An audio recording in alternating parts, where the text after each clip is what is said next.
우리 함께 성경 보도록 하겠습니다. 성경은 구약성경 시편 107편 1절로 9절까지 말씀입니다. 성경 구약성경 시편 107편 1절로 9절까지 말씀을 우리 봉독해 주시겠습니다. 여호와께 감사하라. 그는 선하시며 그 인자하심이 영원함이로다. 여호와의 속량을 받은 자들은 이같이 말할지어다.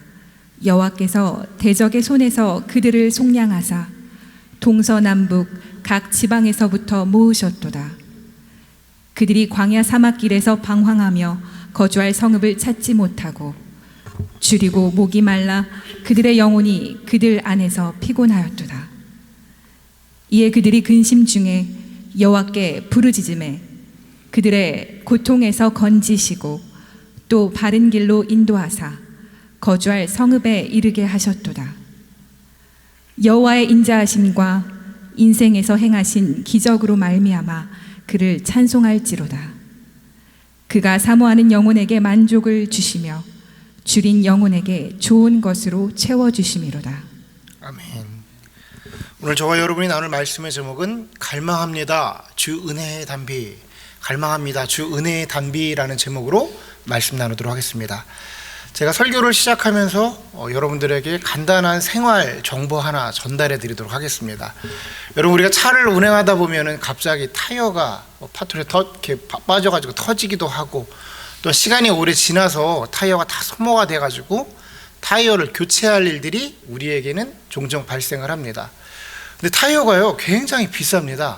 요즘에 어지간한 타이어는 200불이 다 넘고요, 유명 브랜드의 차량이거나 뭐 SUV 이런 차량들은 300불, 400불도 넘어가는 그런 타이어가 많습니다. 그러니까 타이어 네 짝을 다 교체하려면 1000불이 훌쩍 넘어가요. 그러니까 예상치 못하게 타이어를 바꾸게 되면 그때 우리는 조금 싼 타이어가 없나, 아니면 좀 이렇게 세일하는 데가 없나, 어디 정보를 막 찾아다닙니다. 뭐 누구나 우리가 다 경험했던 일들이죠. 그렇게 찾다 보면 어디서 소식이 들려옵니다. 어떤 정비사가 내지는 어떤 사이트에 유명 브랜드인데 한 반값 정도의 타이어를 준다는 거예요. 제가 찾고 있었고 나의 차에 맞는 거를. 근데 여러분 그거 아십니까? 타이어에는 유통기한이 있습니다. 타이어는 유통기한이 있어가지고요, 여러분 타이어나 어느 타이어든 다 이렇게 보면 제조년, 제조월이 나오게 되어 있어요. 정확하게 말하면 이번 주에 생산이 됐다 그러면 2303 이렇게 표현이 되어 있어요. 다. 그러니까 몇 년도 몇째 주에 만들어졌는지가 정확하게 기록이 되어 있습니다. 무슨 소리냐면 타이어는요 5년이 지나면 유통을 할 수가 없어요.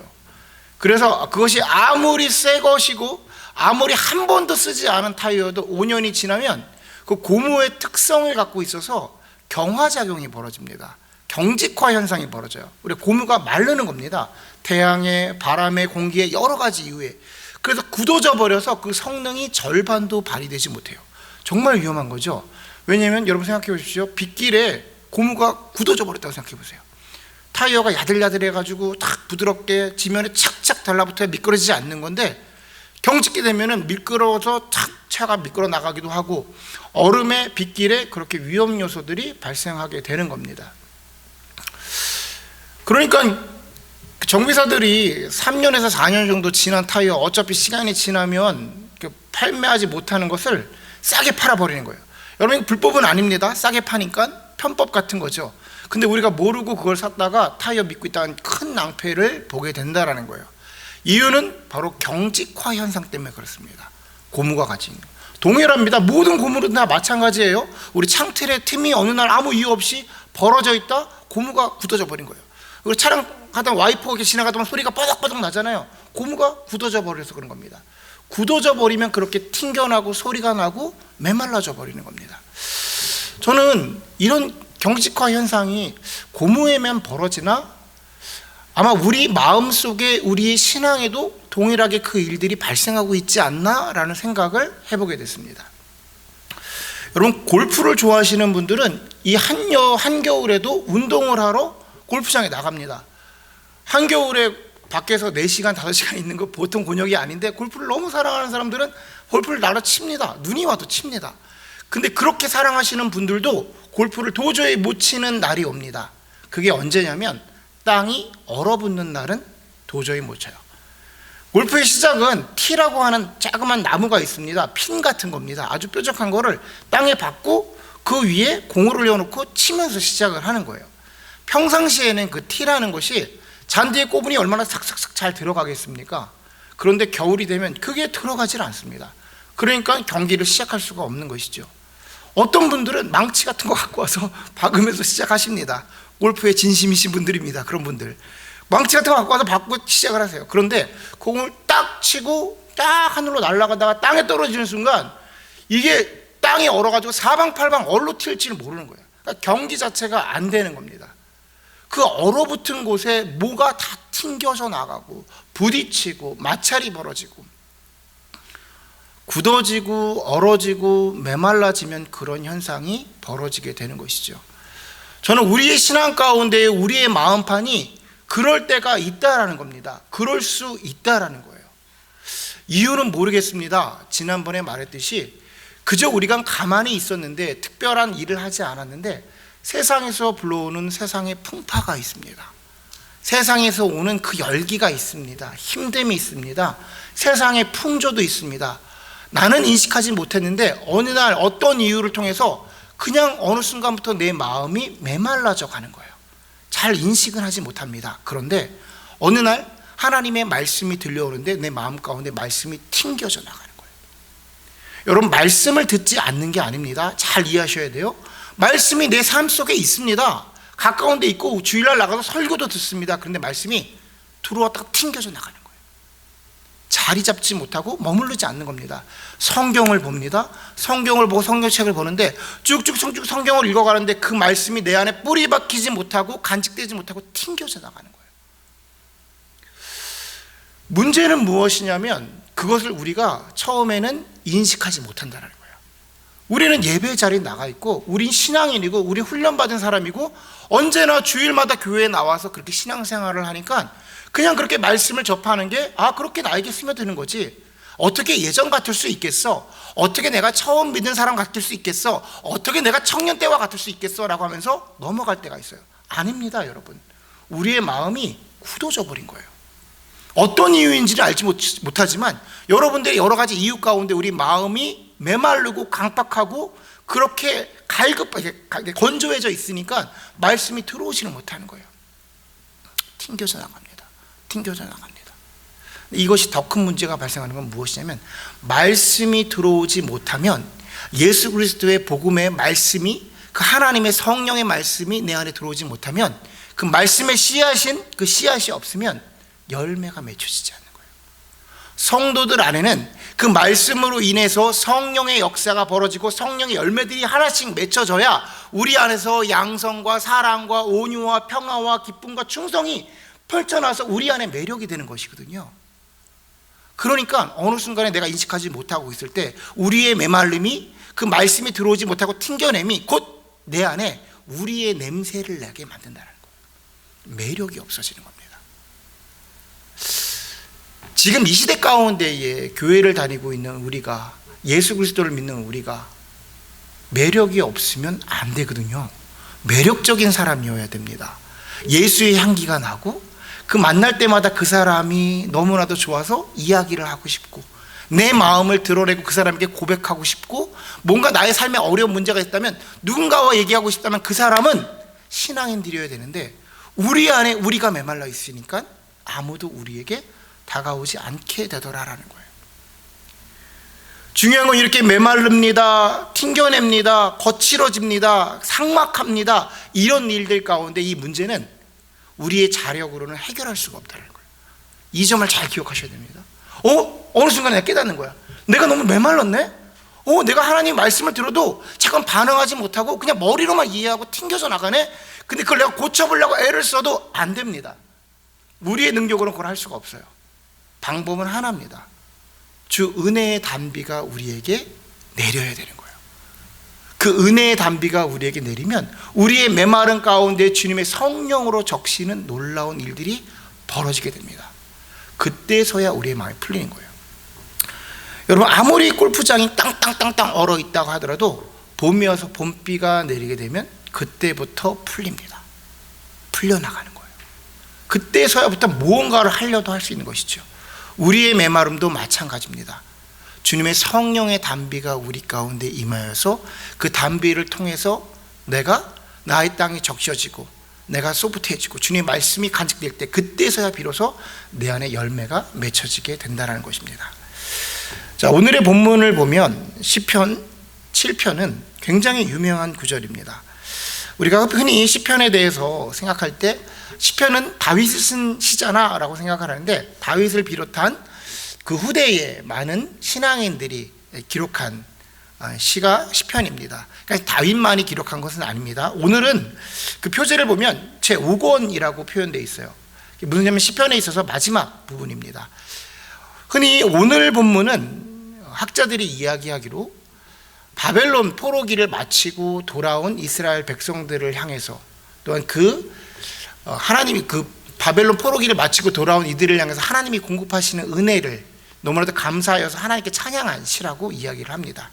여러 학설이 있지만 그 중에 그렇게 해석하는 데 별 무리가 없다고 생각을 해요. 생각해 보십시오. 하나님을 믿는 유대인들이 바벨론 땅으로 끌려가서 포로 생활을 합니다. 1, 2년 있다 온 것이 아니라 몇백 년의 시간이 지나서 시간이 돌아오는 거예요. 400년, 500년 거의 그 시간이 다 돼서 이제 다시 돌아오게 됩니다. 여러분, 우리가 일제 침략으로 인해서 거의 40년 가까이 그렇게 나라를 빼앗겼는데도 언어가 단절되고 문화가 단절되고 그 신앙이 단절되고 이름도 바뀌게 되었습니다. 그런데 이렇게 400년의 시간이 지나서 다시 이스라엘로 돌아왔을 때 그들의 신앙은 어땠을까요? 신앙이 피폐해져 있는, 메말라져 있었습니다. 온전한 신앙 교육을 하지 못하고 신앙이 전수되지 못한 상태였습니다. 그들이 돌아올 때에 성경은 이렇게 말합니다. 우리 4절부터 6절을 다 같이 한 목소리 읽어보도록 하겠습니다. 4절부터 6절입니다. 시작.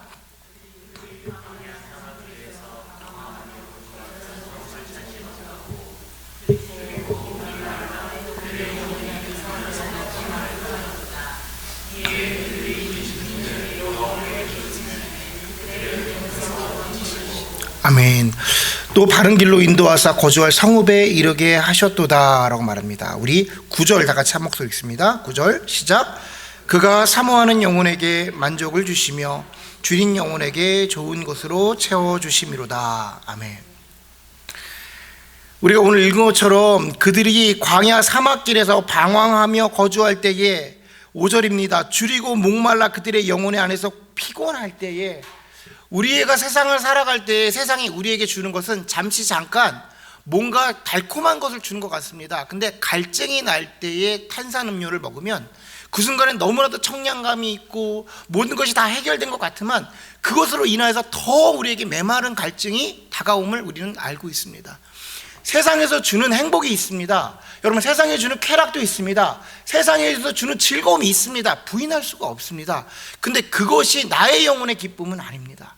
그것으로 인해서 잠시 잠깐 기쁘고 안식했는데 그것이 거두어지니 내 영혼이 더 피폐해지더라는 거예요.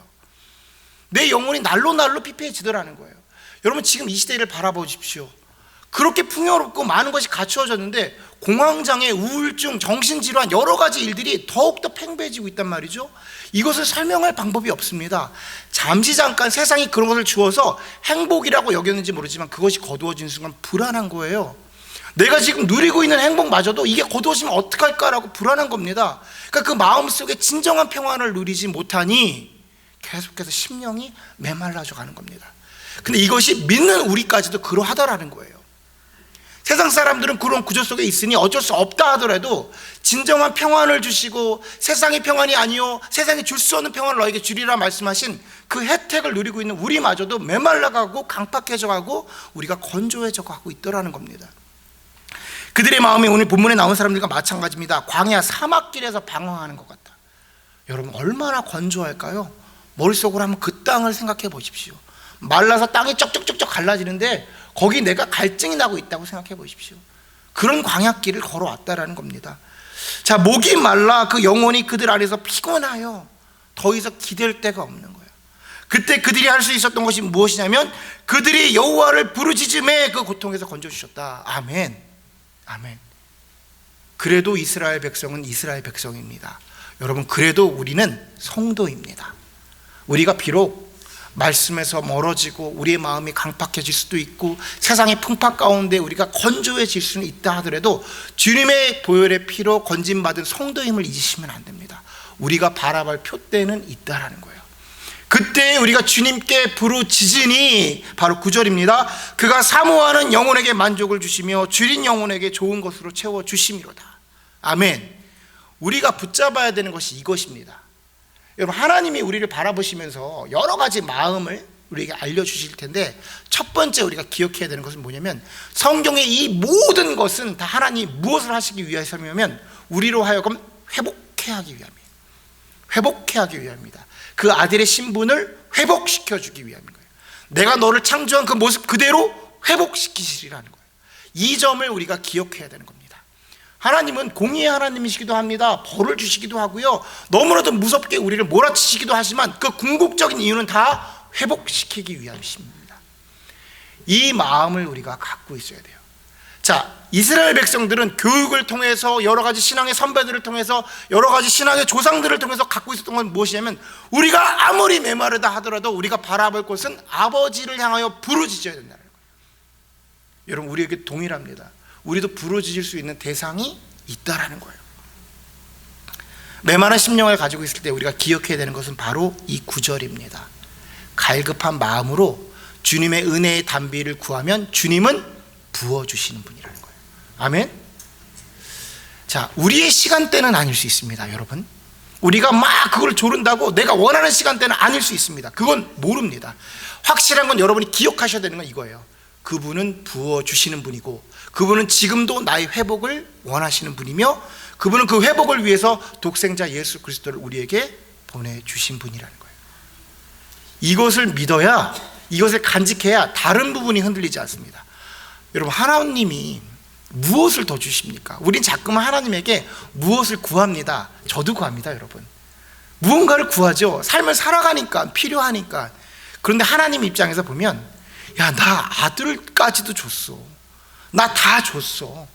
있어. 다 있어. 다 공급할 수 있어. 근데 너가 기억할 것은 나 이미 너에게 다 줬어입니다. 다 줬어. 저희 어머니가 저한테 제일 많이 하시는 말씀이, 다 줬어. 다 줬어. 이미 다 줬어. 다 너 키웠어. 요즘 진우한테도 제가 많이 합니다. 너 내가 다 공급했어. 여러분, 하나님은 우리에게 이미 은혜를 공급해 주셨어요. 그 안에서 은혜를 먼저 누리셔야 됩니다. 그 후에 주님 안에서 우리가 또 마땅히 구할 것들이 있죠. 삶 속에 어려움이 있죠. 육체적인 것들, 금전적인 것들, 관계적인 부분들, 구할 게 얼마나 많습니까? 그런데 무엇 위에? 예수 그리스도의 보혈 위에서 우리가 구해야 됩니다. 자, 하나님께서 그렇게 은혜로 공급하시고 모든 것으로 공급하시는 분이십니다. 그러니 우리는 주님의 은혜를 갈급하는 마음으로, 사모하는 마음으로 주님께 구해야 됩니다. 그때서야 비로소 은혜의 단비가 내리게 되는 거예요. 방법은 그것밖에 없습니다.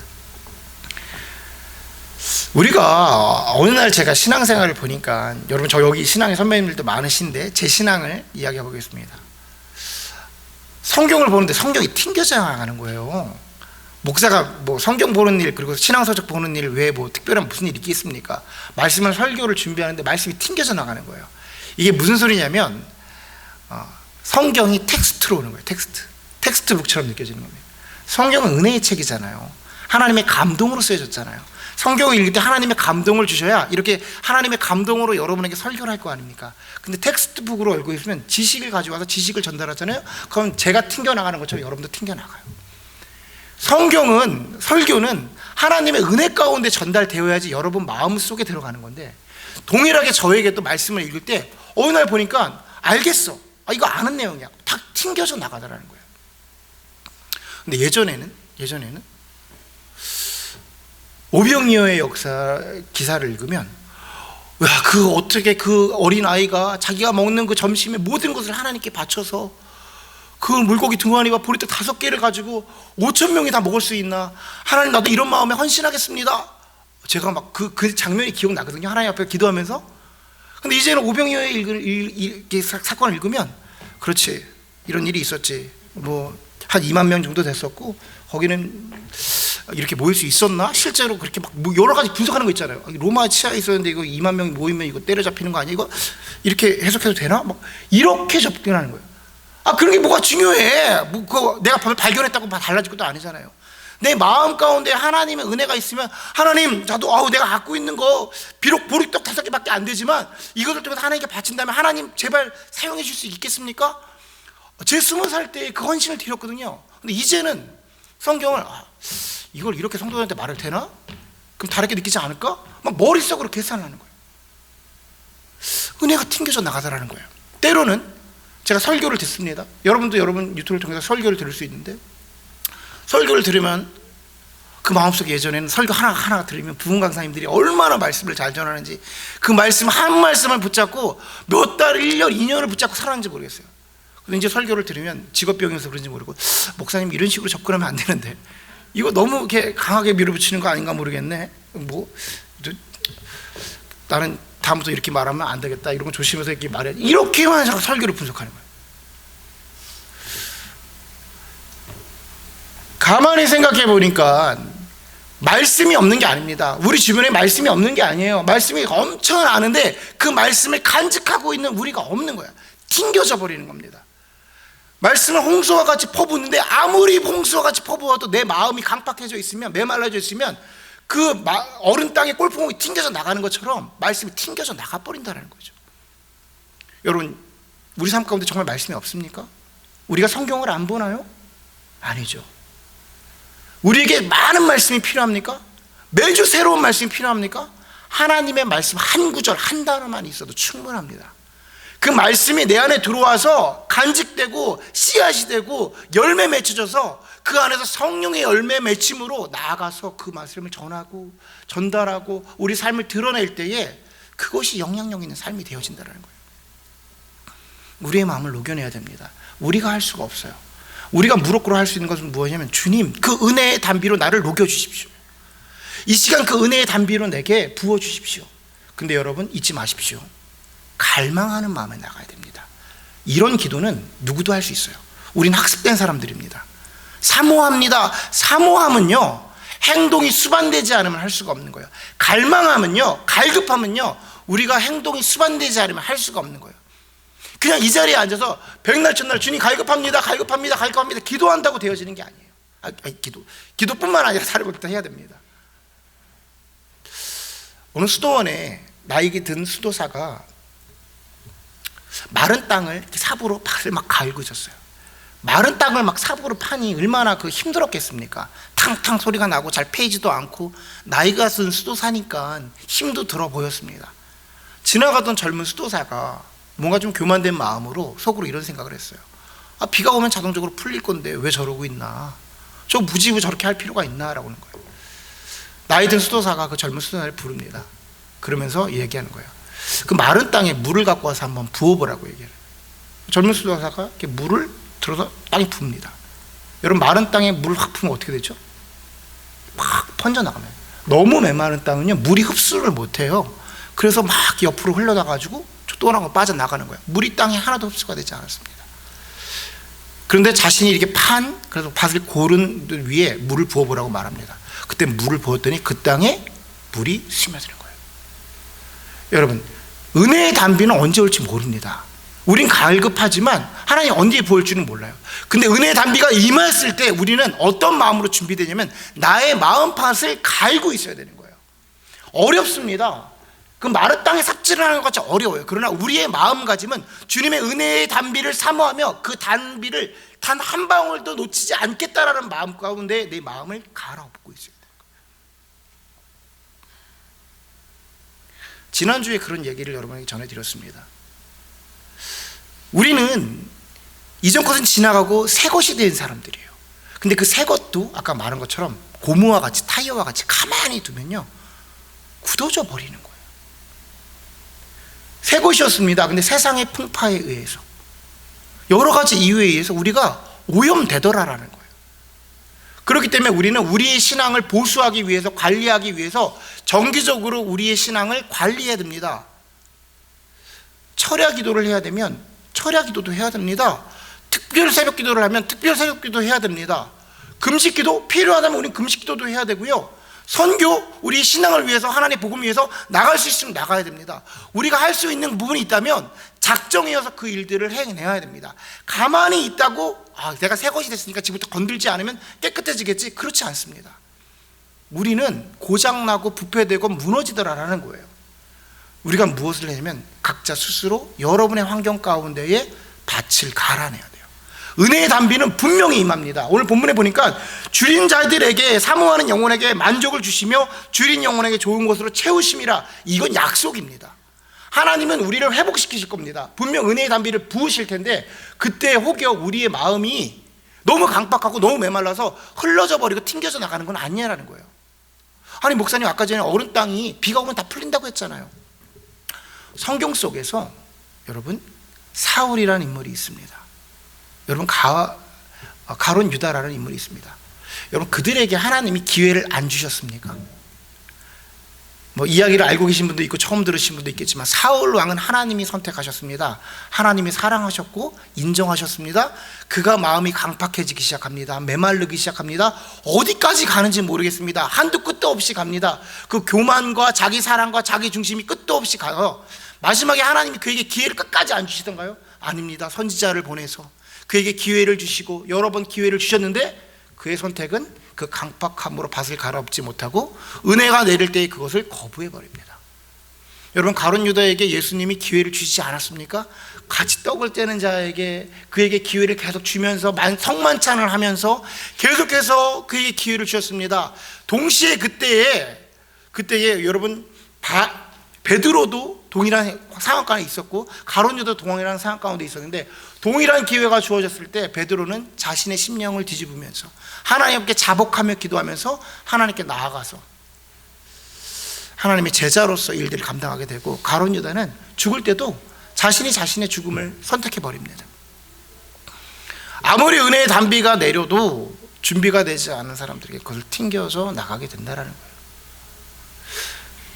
오늘 본문을 준비하면서 여러분에게 드리고 싶었던 마음은, 오늘 설교를 준비했던 것은 우리가 1년 동안 주님의 마음을 내게 허락해 주십시오, 주님의 마음을 내게 주소서라고 우리가 표를 걸고 1년 동안 나아갑니다. 우리가 이제 다다음 주 이제 우리가 2월 달부터 진행될 것 같은데 하나님의 여러 가지 성품에 대한 이야기를 전달해 드리려고 그래요.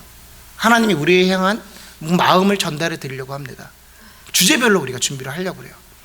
근데 그런 것들을 우리가 머리로 알기 전에 우리의 마음판이 녹아져 있어야 돼요.